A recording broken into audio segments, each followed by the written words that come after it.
Oké. Dankjewel. Nou, om eerlijk te zijn, als ik aan het brood denk, moet ik zo lachen in mijn jeugdjaren. Dit brood heeft pindakaas. Misschien kunnen jullie dat zien. Wil je geloven dat vroeger 10 mensen hiervan aten? Ik geloof het niet. Je gelooft het niet? Nee. 10 mensen aten hiervan.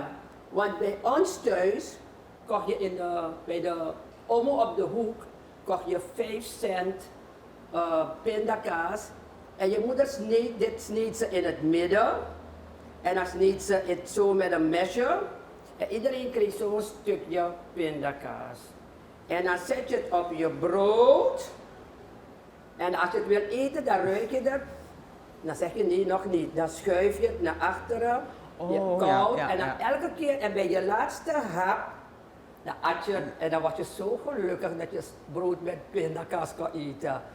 Dus als ik zo naar het brood kijk, jullie zijn verwend hoor. Nou.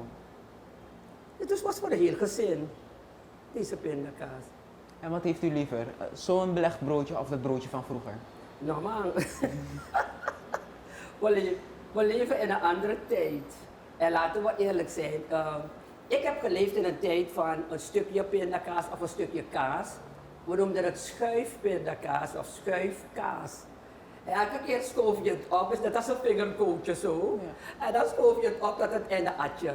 This is another Supreme production. Supreme TV. To entertain, to inform, to inspire.